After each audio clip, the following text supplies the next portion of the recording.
ರಾಜ್ಯದಲ್ಲಿ ಕಬ್ಬು ಬೆಳೆಗಾರರ ಹೋರಾಟ ತೀವ್ರಗೊಂಡಿದೆ. ಒಂದು ವಾರದ ಬಳಿಕ ಎಚ್ಚೆತ್ತಿದ್ದಾರೆ ಸಕ್ಕರೆ ಸಚಿವರು. ರೈತರ ಸಮಸ್ಯೆ ಆಲಿಸೋದಕ್ಕೆ ಇದೀಗ ಆಗಮಿಸಿದ್ದಾರೆ ಮಿನಿಸ್ಟರ್. ಹುಬ್ಬಳ್ಳಿಯಿಂದ ಬೆಳಗಾವಿಗೆ ಬಂದಿದ್ದಾರೆ ಸಕ್ಕರೆ ಸಚಿವರು. ಕಳೆದ 8 ದಿನಗಳಿಂದ ನಿರಂತರವಾಗಿ ಹೋರಾಟವನ್ನ ಮಾಡ್ತಾ ಇದ್ದಾರೆ, ಪ್ರತಿಭಟನೆಯನ್ನ ನಡೆಸ್ತಾ ಇದ್ದಾರೆ ಕಬ್ಬು ಬೆಳೆಗಾರರು. ಕೇವಲ ಒಂದು ಭಾಗ ಅಲ್ಲ, ಈ ಒಂದು ಪ್ರತಿಭಟನೆ ಇದೀಗ ಬೇರೆ ಬೇರೆ ಜಿಲ್ಲೆಗಳಿಗೆ ವ್ಯಾಪಿಸ್ತಾ ಇದೆ, ವಿಸ್ತಾರವಾಗ್ತಾ ಇದೆ. ಇಂತಹ ಸಂದರ್ಭದಲ್ಲಿ ಸರ್ಕಾರಕ್ಕೆ ಇದೀಗ ಇದರ ತೀವ್ರತೆ ಗೋಚರಿಸ್ತಾ ಇದ್ದ ಹಾಗೆ ಕಾಣಿಸ್ತಾ ಇದೆ. ಒಂದು ವಾರದ ಬಳಿಕ ಸಕ್ಕರೆ ಸಚಿವರು ಎಚ್ಚೆತ್ತುಕೊಂಡಿದ್ದಾರೆ. ರೈತರ ಸಮಸ್ಯೆ ಆಲಿಸೋದಕ್ಕೆ ಇವತ್ತು ಮಿನಿಸ್ಟರ್ ಆಗಮಿಸಿದ್ದು ಹುಬ್ಳಿಯಿಂದ ಬೆಳಗಾವಿಗೆ ಬಂದಿದ್ದಾರೆ ಸಚಿವರು. ಸಿಎಂ ಸಿದ್ದರಾಮಯ್ಯ ಅವರ ನಿರ್ದೇಶನದ ಮೇರೆಗೆ ಭೇಟಿ ಕೊಟ್ಟಿದ್ದಾರೆ. ನಿನ್ನೆ ಎಚ್ ಕೆ ಪಾಟೀಲ್ ಅವರು ಭೇಟಿಯನ್ನ ಕೊಟ್ಟಿದ್ರು. ಇನ್ನು ಬೆಳಗಾವಿ ಡಿಸಿ ಜೊತೆಗೆ ಶಿವಾನಂದ ಪಾಟೀಲ್ ಅವರು ಸಭೆಯನ್ನ ಮಾಡ್ತಿದ್ದಾರೆ. ಡಿಸಿ ಹಾಗೂ ಸಕ್ಕರೆ ಆಯುಕ್ತರ ಜೊತೆಗೆ ಮಹತ್ವದ ಸಭೆಯನ್ನ ಇದೀಗ ಸಕ್ಕರೆ ಸಚಿವರಾಗಿರುವ ಶಿವಾನಂದ ಪಾಟೀಲ್ ಮಾಡ್ತಾ ಇದ್ದಾರೆ. ಮೊಹಮ್ಮದ್ ರೋಷನ್ ಜೊತೆಗೆ ಸಭೆ ಬಳಿಕ ಈ ಒಂದು ಸಭೆಯ ವಿಚಾರಕ್ಕೆ ಸಂಬಂಧಪಟ್ಟ ಹಾಗೆ ಸಿದ್ದರಾಮಯ್ಯ ಅವರಿಗೆ ಮಾಹಿತಿಯನ್ನ ಸಕ್ಕರೆ ಸಚಿವರು ನೀಡಲಿದ್ದಾರೆ. ಗೌಪ್ಯ ಸ್ಥಳದಲ್ಲಿ ಸಭೆಯನ್ನ ನಡೆಸುತ್ತಿದ್ದಾರೆ ಸಚಿವರಾಗಿರುವ ಶಿವಾನಂದ ಪಾಟೀಲ್. ಕಬ್ಬು ಬೆಳೆಗಾರರ ಹೋರಾಟಕ್ಕೆ ಅಂತೂ ಇಂತೂ ಕೊನೆಗೂ ಸಕ್ಕರೆ ಸಚಿವರು ಎಚ್ಚೆತ್ತುಕೊಂಡಿದ್ದಾರೆ. ಇಲ್ಲಿವರೆಗೂ ಕೂಡ ಬರೀ ಹೇಳಿಕೆಗಳ ರೂಪದಲ್ಲಿ ಬರ್ತಾ ಇತ್ತು, ಕೇವಲ ನಾವು ರೈತರ ಪರವಾಗಿದ್ದೀವಿ ಅನ್ನುವಂತ ಸ್ಟೇಟ್ಮೆಂಟ್ ಬರ್ತಾ ಇತ್ತು. ರೈತರು ಯಾವುದಕ್ಕೂ ಜಗ್ಗಲ್ಲ ಬಗ್ಗಲ್ಲ ಅಂತ ಹೇಳಿ ನಿರಂತರವಾಗಿ ಹೋರಾಟ ಮಾಡ್ತಾ ಇದ್ದಾರೆ. ಕೇವಲ ರೈತರು ಮಾತ್ರ ಅಲ್ಲ, ಅನೇಕ ಸಂಘಟನೆಯವರು ಸಾಥ್ ಕೊಡ್ತಾ ಇದ್ದಾರೆ. ಜೊತೆಗೆ ಪ್ರತಿಯೊಂದು ಗ್ರಾಮದಿಂದಲೂ ಕೂಡ ರೈತರು ಸಪೋರ್ಟ್ ಅನ್ನ ಮಾಡ್ತಾ ಇದ್ದಾರೆ. ನಾವು ನಿಮ್ ಜೊತೆ ಇದೆ ಅಂತ ಹೇಳಿ ಅಲ್ಲಿದ್ದಂತಹ ರೈತರು ಪ್ರತಿಯೊಂದು ಮನೆಯಿಂದಲೂ ಬಂದು ಅವರಿಗೆ ಸಪೋರ್ಟ್ ಮಾಡ್ತಿದ್ದಾರೆ. ಇನ್ನು ಇಂದಿನ ಕ್ಯಾಬಿನೆಟ್ ಸಭೆಯಲ್ಲಿ ಚರ್ಚೆ ಮಾಡ್ತಿದ್ದಾರೆ ಸಿಎಂ.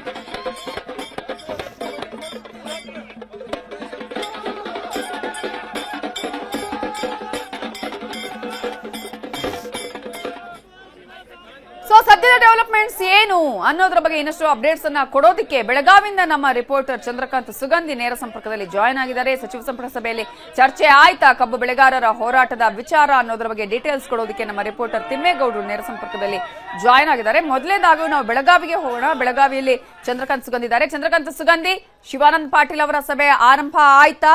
ಪಾಟೀಲ್ ಅವರ ಜೊತೆಗಿನ ಜಿಲ್ಲಾಧಿಕಾರಿಗಳಾಗಿರ್ಬೋದು, ಆಯುಕ್ತರ ಜೊತೆಗಿನ ಸಭೆಯಲ್ಲಿ ಇದೀಗ ಏನೆಲ್ಲ ನಿರ್ಧಾರಗಳನ್ನು ಕೈಗೊಳ್ಳುವ ಸಾಧ್ಯತೆ ಇರುತ್ತೆ ಗುಪ್ತ ಸ್ಥಳದಲ್ಲಿ ಅಂತ ಹೇಳಿದ್ರೆ ಎಲ್ಲಿಗ ಈ ಒಂದು ಸಭೆಯನ್ನ ಮಾಡಿದ್ದಾರೆ ಏನಾದ್ರೂ ಮಾಹಿತಿ ಸಿಕ್ಕಿದೆಯಾ?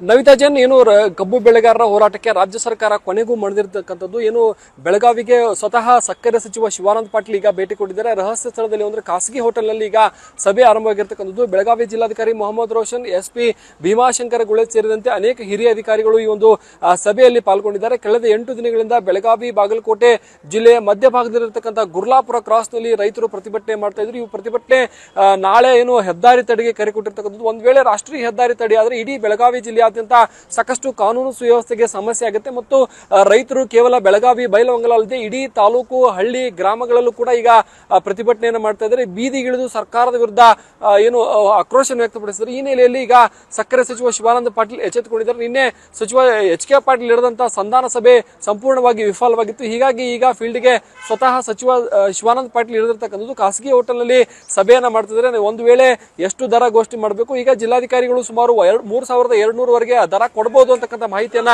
ರೈತರಿಗೆ ನೀಡಿದ್ರು. ಈಗ ಶಿವಾನಂದ ಪಾಟೀಲ್ ಅವರ ನಿರ್ಧಾರ ಏನಿರುತ್ತೆ ಅಂತಕ್ಕಂಥದ್ದು ಈಗ ಸಾಕಷ್ಟು ಕುತೂಹಲ ಕಾರಣವಾಗಿದೆ. ಅಧಿಕಾರಿಗಳ ಸಭೆಯ ಬಳಿಕ ಶಿವಾನಂದ ಪಾಟೀಲ್ ಮಾಧ್ಯಮಗಳಿಗೆ ಈ ನಿಟ್ಟಿನಲ್ಲಿ ಒಂದು ಸ್ಪಷ್ಟನೆಯನ್ನ ಕೊಡಲಿದ್ದಾರೆ. ಶಿವಾನಂದ ಪಾಟೀಲ್ ಅವರು ಬೆಳಗಾವಿಗೆ ಬಂದಿರೋ ಬಗ್ಗೆ ಸಾಕಷ್ಟು ರಹಸ್ಯವಾಗಿ ಇಡಲಾಗಿತ್ತು. ಈಗ ಜಿಲ್ಲಾಧಿಕಾರಿಗಳ ಸಭೆಯ ಬಳಿಕ ಏನು ಶಿವಾನಂದ ಪಾಟೀಲ್ ಏನ್ ಹೇಳ್ತಾರೆ ಅಂತಕ್ಕಂಥ ಕುತೂಹಲ ಇರತಕ್ಕಂಥದ್ದು. ಈಗ ಸ್ಥಳಕ್ಕೆ ಏನಾದ್ರು ಶಿವಾನಂದ ಪಾಟೀಲ್ ಭೇಟಿ ಕೊಡ್ತಾರ ಗುರ್ಲಾಪುರಕ್ಕೆ ಅಂತಕ್ಕಂಥದ್ದು ಬಗ್ಗೆಯೂ ಕೂಡ ಸಾಕಷ್ಟು ಚರ್ಚೆಗಳು ನಡೀತಿದೆ. ಯಾಕಂದ್ರೆ ಬೆಳಗಾವಿಯಿಂದ ಸುಮಾರು 100 ಕಿಲೋಮೀಟರ್ ದೂರದಲ್ಲಿರ್ತಕ್ಕಂಥ ಗುರ್ಲಾಪುರದಲ್ಲಿ ಇಡೀ ಬೆಳಗಾವಿ ಜಿಲ್ಲೆ ಮತ್ತು ಬಾಗಲಕೋಟೆ ವಿಜಯಪುರದ ರೈತರು ಕಳೆದ 8 ದಿನಗಳಿಂದ ಕೂಡ ಸತತವಾಗಿ ಪ್ರತಿಭಟನೆಯನ್ನು ಮಾಡ್ತಾ ಇದ್ದಾರೆ ಮತ್ತು ಬೆಳಗಾವಿ ಜಿಲ್ಲೆ ಇಬ್ಬರು ಸಚಿವರು ಸಕ್ಕರೆ ಕಾರ್ಖಾನೆ ಮಾಲೀಕರು ಕೂಡ ಯಾವುದೇ ರೀತಿ ಸ್ಪಂದನೆಯನ್ನು ಕೊಟ್ಟಿರಲ್ಲ. ಹೀಗಾಗಿ ರೈತರು ಆಕ್ರೋಶ ಹೊರಹಾಕಿದ್ರು. ನಾಳೆ ರಾಷ್ಟ್ರೀಯ ಹೆದ್ದಾರಿಯನ್ನು ತಡಿತೀವಿ ಅಂತಕ್ಕಂಥ ಎಚ್ಚರಿಕೆಯನ್ನು ಕೂಡ ಕೊಟ್ಟಿದ್ರು. ನವಿತಾ ಜೈನ್, ಈಗ ಏನು ಬೆಳಗಾವಿ ಜಿಲ್ಲೆಯಲ್ಲಿರ್ತಕ್ಕಂಥ ಕಬ್ಬು ಕಾರ್ಖಾನೆಗಳ ಮಾಹಿತಿ ಮತ್ತು ಇಳುವರಿ ಮಾಹಿತಿ, ಎಷ್ಟು ಹಣ ಕೊಡಬಹುದು ಮತ್ತು ಕಾರ್ಖಾನೆ ಮಾಲೀಕರು ಇದು ಗೊಪ್ತಾರ ಅನ್ನೋದ್ರ ಬಗ್ಗೆ ಸುದೀರ್ಘವಾಗಿ ಶಿವಾನಂದ ಪಾಟೀಲ್ ಚರ್ಚೆ ನಡೀತಿದ್ದಾರೆ. ಈ ಹಿಂದೆ ಸರ್ಕಾರ ಏನು ಘೋಷಣೆ ಮಾಡಿತ್ತು ಆ ಹಣವನ್ನ ಕಾರ್ಖಾನೆ ಮಾಲೀಕರು ಕೊಡಕ್ಕೆ ಆಗಿರಲಿಲ್ಲ. ಆ ಸಂದರ್ಭದಲ್ಲಿ ಸರ್ಕಾರ, ಕಾರ್ಖಾನೆ ಮಾಲೀಕರು, ರೈತರ ನಡುವೆ ಒಂದು ರೀತಿ ಸಂಘರ್ಷದ ವಾತಾವರಣ ನಿರ್ಮಾಣ ಮಾಡಬೇಕಾಗಿತ್ತು. ಈಗ ಆಗಬಾರ್ದು. ಯಾಕಂದ್ರೆ ಸರ್ಕಾರ ಒಂದು ವೇಳೆ ಏನು ದರವನ್ನ ಘೋಷಣೆ ಮಾಡಿದ್ರೆ ಅದನ್ನ ಕಾರ್ಖಾನೆ ಮಾಲೀಕರು ಒಪ್ಪಿಕೊಂಡು ಆ ದರವನ್ನು ಕೊಡಬೇಕು. ಇಲ್ಲವಾದಲ್ಲಿ ಆ ಸಂಘರ್ಷ ಮತ್ತೆ ಮುಂದುವರಿಲಿದೆ. ಹೀಗಾಗಿ ಈ ಒಂದು 3 ಜನರ ನಡುವೆ ಕೋಆರ್ಡಿನೇಷನ್ ಸಭೆ ಈಗ ಸದ್ಯ ನಡೀತಕ್ಕಂಥದ್ದು. ಒಂದ್ ವೇಳೆ ಸರ್ಕಾರ ಏನಾದರೂ ಅನೌನ್ಸ್ ಮಾಡಿದ್ರೆ ಅದಕ್ಕೆ ಕಬ್ಬು ಕಾರ್ಖಾನೆಗಳ ಮಾಲೀಕರು ಕೂಡ ಅದನ್ನ ಒಪ್ಕೋಬೇಕಿದೆ. ಒಂದ್ ವೇಳೆ ಅವ್ರು ಒಪ್ಕೊಳ್ದೇ ಇದ್ರೆ ಅದು ಮತ್ತೆ ಸಂಘರ್ಷಕ್ಕೆ ಹಾದಿಯಾಗುತ್ತೆ ಅಂತಕ್ಕಂಥದ್ದು ಸರ್ಕಾರ ಈಗ ಎಚ್ಚೆತ್ತುಕೊಂಡು ಈ ಒಂದು ಸಭೆಯನ್ನ ಮಾಡ್ತಾ ಇದೆ. ಏನು ಬಿಜೆಪಿ ರಾಜ್ಯಾಧ್ಯಕ್ಷ BY ವಿಜಯೇಂದ್ರ ಕೂಡ ಈ ಒಂದು ಪ್ರತಿಭಟನೆಯಲ್ಲಿ ಪಾಲ್ಗೊಂಡು ಸರ್ಕಾರದ ವಿರುದ್ಧ ಅನೇಕ ವಾಗ್ದಾಳಿಯನ್ನು ಕೂಡ ಮಾಡಿರ್ತಕ್ಕಂಥದ್ದು. ಏನು ಸರ್ಕಾರ ಈ ಹಿಂದೆನೆ ಒಂದು ಕಬ್ಬು ಹಂಗಾಮ ಆರಂಭವಾಗುವ ಮುಂದೆನೆ ಒಂದು ಸಭೆಯನ್ನ ಮಾಡಿ ರೈತರನ್ನ ವಿಶ್ವಾಸಕ್ಕೆ ಪಡೆದು ಎಷ್ಟು ದರ ಕೊಡ್ತೀವಿ ಮತ್ತು ಕಾರ್ಖಾನೆ ಮಾಲೀಕರನ್ನ ಕರೆದು ನಿಮ್ಗೆ ಎಷ್ಟು ಕೊಡಕ್ ಸಾಧ್ಯ, ರೈತರು ನಿಮ್ಗೆ ಎಷ್ಟು ಬೇಕು, ಇದು ಎರಡರ ನಡುವೆ ಮಧ್ಯಸ್ಥಿಕೆಯನ್ನು ವಹಿಸಬೇಕಿತ್ತು. ಆದ್ರೆ ಈ ವರ್ಷ ಅದು ಆಗ್ಲಿಲ್ಲ ಅಂತಕ್ಕಂಥ ಆರೋಪಗಳಿವೆ ಮತ್ತು ಕೇವಲ ದರ ನಿಗದಿ ಈ ಬಾರಿ ಪ್ರತಿಭಟನೆಗೆ ಪ್ರಮುಖ ಕಾರಣವಾಗಿರ್ತಕ್ಕಂಥದ್ದು. ಇನ್ನೂ 5-6 ಬೇಡಿಕೆಗಳು ರೈತರದಿದೆ. ಅದನ್ನ ಬೆಳಗಾವಿ ಅಧಿವೇಶನ ಸಂದರ್ಭದಲ್ಲಿ ಅವರು ಪ್ರತಿಭಟನೆ ಮಾಡಕ್ಕೆ ತೀರ್ಮಾನವನ್ನು ಮಾಡಿರ್ತಕ್ಕಂಥದ್ದು. ಅದರಲ್ಲಿ ಕಳೆದ 8 ದಿನಗಳಿಂದ ಇಷ್ಟು ದೊಡ್ಡ ಮಟ್ಟದಲ್ಲಿ ತೀವ್ರವಾದಂತಹ ಪ್ರತಿಭಟನೆ ನಡೀತಾ ಇದೆ.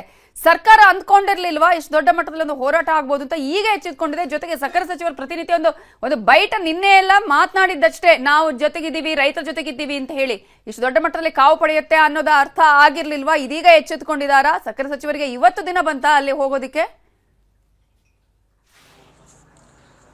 ಇನ್ನು ನವಿತಾ ಜೈನ್, ಸರ್ಕಾರ ಏನು ಅಂತಂದ್ರೆ ಒಂದು ನಿರ್ಲಕ್ಷ್ಯ ಧೋರಣೆಯನ್ನ ಮಾಡಿತ್ತು. ಈ ಪ್ರತಿಭಟನೆ ಒಂದಿನ ಮಾಡ್ತಾರೆ, 2 ದಿನ ಆದ್ರೆ ಪ್ರತಿಭಟನೆ ಕಾವು ದಿನದಿಂದ ದಿನಕ್ಕೆ ಸ್ವರೂಪವನ್ನು ಬೇರೆ ಬೇರೆ ಸ್ವರೂಪವನ್ನು ಪಡಿತಾ ಇದೆ. ಏನು ಮೊದಲ ದಿನ 10,000 ಇದ್ದವರು 20,000 ಇದ್ದು 1.5-2 ಲಕ್ಷದವರೆಗೂ ಕೂಡ ಜನವನ್ನ ಸೇರ್ತಾ ಇದ್ದಾರೆ. ಹೀಗಾಗಿ ಸರ್ಕಾರಕ್ಕೆ ಇದು ಬಿಸಿ ತುಪ್ಪ ಆಗಿರ್ತಕ್ಕಂಥದ್ದು. ಹೇಗಾದ್ರೂ ಮಾಡಿ ಈ ಪ್ರತಿಭಟನೆಯನ್ನ ಮುಗಿಸ್ಬೇಕು, ರೈತರ ಜೊತೆಗೆ ಮಾತುಕತೆ ಮಾಡಬೇಕು ಅಂತ ಹೇಳಿ ಈಗ ಸರ್ಕಾರ ಮುಂದಾಗಿರ್ತಕ್ಕಂಥದ್ದು. ರೈತರ ಮನವಿಗೆ ಮುಖಂಡರು ಯಾವ ರೀತಿ ಸ್ಪಂದಿಸ್ತಾರೆ ಅಂತಕ್ಕಂಥದ್ದು ಈಗ ಕಾದ್ ನೋಡ್ಬೇಕಿದೆ. ಯಾಕಂದ್ರೆ HK ಪಾಟೀಲ್ ಭೇಟಿ ಕೊಟ್ಟ ಸಂದರ್ಭದಲ್ಲಿ ಯಾವುದೇ ರೀತಿಯಲ್ಲಿ ಸಂಧಾನ ಫಲಪ್ರದ ಆಗಿರಲಿಲ್ಲ. ಈಗ ಶಿವಾನಂದ ಪಾಟೀಲ್ ಏನು ಸ್ಥಳಕ್ಕೆ ಭೇಟಿ ಕೊಟ್ಟು ರೈತರನ್ನ ಮನವೊಲಿಸ್ತಾರ ಅಂತಕ್ಕಂಥದ್ದು ಈಗ ಪ್ರಶ್ನೆ ಆಗಿದೆ. ಮತ್ತು ಈ ಒಂದು ಪ್ರತಿಭಟನೆ ಮಾಡುವಂತ ಸ್ಥಳವೂ ಕೂಡ ಬಾಗಲಕೋಟೆ ಮತ್ತು ಬೆಳಗಾವಿಯ ಮಧ್ಯ ಭಾಗದಲ್ಲಿ ಇರೋದ್ರಿಂದ ಅಲ್ಲಿ ಸಾಕಷ್ಟು ರೈತ ಬೆಂಬಲವೂ ಕೂಡ ಸಿಗ್ತಾ ಇದೆ. ಈಗ ಮಹಾರಾಷ್ಟ್ರದಲ್ಲಿ ಸುಮಾರು 3,400ಕ್ಕೂ ಹೆಚ್ಚು ದರವನ್ನ ರೈತರಿಗೆ ಕೊಡ್ತಾ ಇದ್ದಾರೆ. ಆ ಮಾದರಿಯಲ್ಲಿ ಕರ್ನಾಟಕದಲ್ಲೂ ಕೊಡಬೇಕು ಅಂತಕ್ಕಂಥದ್ದು ರೈತರ ಬೇಡಿಕೆ ಆಗಿರ್ತಕ್ಕಂಥದ್ದು. ಬೆಳಗಾವಿ ಜಿಲ್ಲೆಯ ಏನು ಗಡಿ ಭಾಗದ ರೈತರೆಲ್ಲರೂ ಕೂಡ ಮಹಾರಾಷ್ಟ್ರದ ಸಕ್ಕರೆ ಕಾರ್ಖಾನೆಗಳಿಗೆ ಕಬ್ಬನ್ನು ಕಳಿಸ್ತಾರೆ. ಅವರಿಗೆ ಹೆಚ್ಚಿನ ದರ ಅಲ್ಲಿ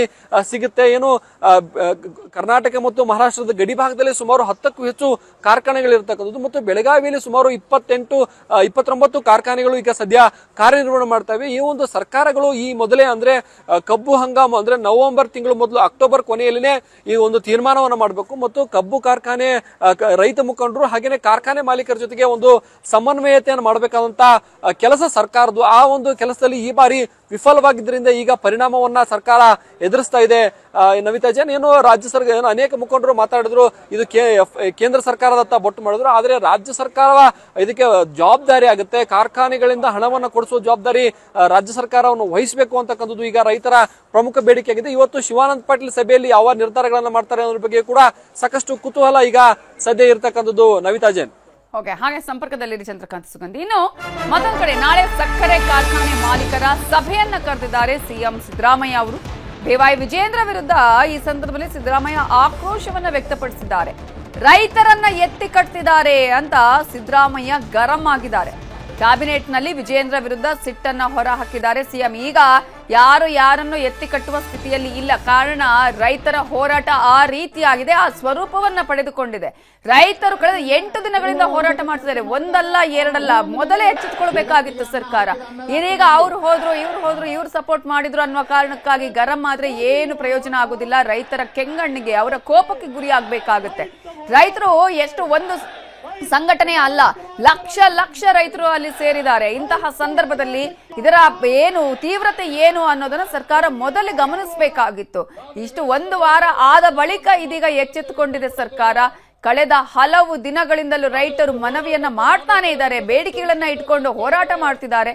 ಇದೀಗ ಸರ್ಕಾರ ಎಚ್ಚೆತ್ತುಕೊಂಡು ಒಂದು ಸಭೆಯನ್ನ ಮಾಡ್ತಾ ಇದೆ. ಇದೀಗ ಸಚಿವರುಗಳನ್ನ ಕಳುಹಿಸ್ತಾ ಇದೆ. ಇದೇ ವಿಚಾರಕ್ಕೆ ಸಂಬಂಧಪಟ್ಟ ಹಾಗೆ ಇನ್ನಷ್ಟು ಡೀಟೇಲ್ಸ್ ಅನ್ನ ಕೊಡೋದಕ್ಕೆ ನಮ್ಮ ರಿಪೋರ್ಟರ್ ತಿಮ್ಮೇಗೌಡ ಈಗ ನೇರ ಸಂಪರ್ಕದಲ್ಲಿ ಜಾಯ್ನ್ ಆಗಿದ್ದಾರೆ. ತಿಮ್ಮೇಗೌಡ್ರೆ, 8 ದಿನದಿಂದ ಹೋರಾಟ ಮಾಡ್ತಾ ಇದ್ದು ಸರ್ಕಾರಕ್ಕೆ ಕಾಣಿಸ್ಲಿಲ್ವಾ? ಇದೀಗ ಇಷ್ಟು ದೊಡ್ಡ ಮಟ್ಟದಲ್ಲಿ ಹೋರಾಟ ಆಗ್ತಾ ಇದೆ, ಅದರ ಪರಿಣಾಮ ಖಂಡಿತವಾಗ್ಲೂ ನಮ್ಮ ಮೇಲೆ ಬೀಳುತ್ತೆ ಅನ್ನೋದು ಈಗ ಅಂದಾಜಿಗೆ ಬಂತ. ಇವತ್ತಿನ ಕ್ಯಾಬಿನೆಟ್ ನಲ್ಲಿ ಈ ವಿಚಾರ ಯಾವ ರೀತಿಯಾಗಿ ಚರ್ಚೆ ಆಯ್ತು? ಯಾವ ರೀತಿಯಾಗಿ ಅಂದ್ರೆ ಒಂದ್ ಕಡೆಯಾಗಿ ನವೆಂಬರ್ ಕ್ರಾಂತಿಯ ಚರ್ಚೆ, ಮತ್ತೊಂದ್ ಕಡೆಯಾಗಿ ಏನು ಡಿಸೆಂಬರ್ 8ನೇ ತಾರೀಕಿಂದ ಬೆಳಗಾವಿ ಅಧಿವೇಶನ ಆರಂಭವಾಗ್ತಾ ಇದೆ. ಈ ಎರಡೂ ಇದರಲ್ಲೂ ಕೂಡ ಪರಿಣಾಮ ಬೀರ್ಬೋದು ಅನ್ನುವಂತ ಒಂದು ಆತಂಕ ಸಹಜವಾಗಿ ರಾಜ್ಯ ಸರ್ಕಾರಕ್ಕೆ ಇದ್ದಂತೆ ಕಾಣಿಸ್ತಾ ಇದೆ. ಹೀಗಾಗಿ ಇವತ್ತು ಸಚಿವ ಸಂಪುಟ ಸಭೆ ಆರಂಭವಾಗುತ್ತಿದ್ದಂತೆ ಈ ಒಂದು ವಿಚಾರವನ್ನೇ ಪ್ರಮುಖವಾಗಿ ಇಟ್ಕೊಂಡು ಚರ್ಚೆಯನ್ನು ಮಾಡಿರ್ತಕ್ಕಂಥದ್ದು. ಯಾಕಂತ ಹೇಳಿದ್ರೆ ಒಂದ್ ಕಡೆಯಾಗಿ ವಿರೋಧ ಪಕ್ಷಗಳು ರೈತರ ಹೋರಾಟಕ್ಕೆ ಸಾಥ್ ಕೊಟ್ಟಿರ್ತಕ್ಕಂಥದ್ದು, ಮತ್ತೊಂದು ಕಡೆಯಾಗಿ ರೈತರು ಕೂಡ ಇಂದು ಸಂಜೆ ಒಳಗಡೆ ಡೆಡ್ ಲೈನ್ ಅನ್ನು ಕೂಡ ಕೊಟ್ಟಿರ್ತಕ್ಕಂಥದ್ದು. ಹೀಗಾಗಿ ಇದ್ರ ಬಗ್ಗೆ ಒಂದು ಮಹತ್ವದ ಒಂದು ನಿರ್ಧಾರವನ್ನ ಕೈಗೊಳ್ಳಬೇಕಾಗುತ್ತೆ. ಯಾಕಂತ ಹೇಳಿದ್ರೆ ಈಗಾಗಲೇ ರೈತರು ಕನಿಷ್ಠ ಪ್ರತಿ ಟನ್ಗೆ 3,500 ರೂಪಾಯಿ ಬೆಲೆಯನ್ನ ನಿಗದಿ ಮಾಡಬೇಕು ಅನ್ನುವಂತ ಒಂದು ನಿಟ್ಟಿನಲ್ಲಿ ರಾಜ್ಯ ಸರ್ಕಾರಕ್ಕೆ ಆಗ್ರಹವನ್ನ ಮಾಡೋದ್ರ ಮುಖಾಂತರ ಇವತ್ತು ಸಂಜೆ ಡೆಡ್ ಲೈನ್ ಅನ್ನು ಕೂಡ ಕೊಟ್ಟಿರ್ತಕ್ಕಂಥದ್ದು. ಹೀಗಾಗಿ ಇವತ್ತಿನ ಸಚಿವ ಸಂಪುಟ ಸಭೆಯಲ್ಲಿ ಸುದೀರ್ಘವಾಗಿ ಚರ್ಚೆಯನ್ನ ಮಾಡಿರ್ತಕ್ಕಂಥದ್ದು. ಅಂದ್ರೆ ಈ ಏನು ಪ್ರತಿ ಟನ್ಗೆ 3,500 ರೂಪಾಯಿ ನಿಗದಿ ಮಾಡೋದ್ರ ಬಗ್ಗೆ ಸಾಧಕ ಬಾಧಕಗಳ ಬಗ್ಗೆ ಚರ್ಚೆನ ಮಾಡಿರ್ತಕ್ಕಂಥದ್ದು. ಯಾಕಂತ ಹೇಳಿದ್ರೆ ಈ ಒಂದು ವಿಚಾರವಾಗಿ ಏನಾದ್ರೂ ಅಂದ್ರೆ ಈ ಸಕ್ಕರೆ ಮಾಲೀಕರು ಕೂಡ ಉಳಿಬೇಕಾಗುತ್ತೆ, ಮತ್ತೊಂದು ಕಡೆಯಾಗಿ ರೈತರು ಕೂಡ ಉಳಿಬೇಕಾಗುತ್ತೆ. ಆ ನಿಟ್ಟಿನಲ್ಲಿ ಒಂದು ಫಾರ್ಮುಲಾವನ್ನ ಕಂಡುಹಿಡಿಬೇಕು ಅನ್ನುವಂತ ನಿಟ್ಟಿನಲ್ಲಿಯೇ ಬೆಳಗಾವಿ ಉಸ್ತುವಾರಿ ಸಚಿವ ಸತೀಶ್ ಜಾರಕಿಹೊಳಿ ಅವರು ಒಂದು ಹೇಳಿಕೆಯನ್ನು ಕೂಡ ಕೊಟ್ಟಿದ್ರು. ಸೊ ಹೀಗಾಗಿ ಬಹುತೇಕ ಉತ್ತರ ಕರ್ನಾಟಕ ಭಾಗದ ಕೆಲ ಸಚಿವರು ಕೂಡ ಸಕ್ಕರೆ ಕಾರ್ಖಾನೆ ಮಾಲೀಕರಾಗಿರ್ತಕ್ಕಂಥ ಹಿನ್ನೆಲೆಯಲ್ಲಿ ಪರವಿರೋಧಕ ಚರ್ಚೆಗಳು ಕೂಡ ನಡೆದಿರ್ತಕ್ಕಂಥದ್ದು. ಹೀಗಾಗಿ ಈ ಒಂದು ವಿಚಾರವಾಗಿ ಬೆಲೆ ನಿಗದಿ ಸಂಬಂಧ ಮುಖ್ಯಮಂತ್ರಿ ಸಿದ್ದರಾಮಯ್ಯನವರಿಗೆ ಪರಮಾಧಿಕಾರವನ್ನು ಕೂಡ ಕೊಟ್ಟಿರ್ತಕ್ಕಂಥದ್ದು. ಮುಖ್ಯಮಂತ್ರಿಗಳು ಎಷ್ಟು ದರವನ್ನಾದ್ರೂ ನಿಗದಿ ಮಾಡಬಹುದು, ಈ ಒಂದು ವಿಚಾರವಾಗಿ ನೀವೇ ನಿರ್ಧಾರವನ್ನ ಕೈಗೊಳ್ಳಿ, ನೀವು ತೆಗೆದುಕೊಂಡಂತ ತೀರ್ಮಾನಕ್ಕೆ ನಾವೆಲ್ಲರೂ ಕೂಡ ಬದ್ಧ ಅನ್ನುವಂತ ಒಂದು ಮಾತನ್ನ ಎಲ್ಲಾ ಸಚಿವರು ಕೂಡ ಸೂಚಿಸಿರ್ತಕ್ಕಂಥದ್ದು. ಸೊ ಹೀಗಾಗಿ ಮುಖ್ಯಮಂತ್ರಿ ಸಿದ್ದರಾಮಯ್ಯನವರು ನಾಳೆ ಎಲ್ಲಾ ಸಕ್ಕರೆ ಕಾರ್ಖಾನೆಗಳ ಮಾಲೀಕರ ಜೊತೆ ಸಭೆಯನ್ನ ನಡೆಸಲಿದ್ದಾರೆ ಅನ್ನುವಂತ ಒಂದು ಮಾಹಿತಿ ಕೂಡ ಲಭ್ಯ ಆಗಿರ್ತಕ್ಕಂಥದ್ದು.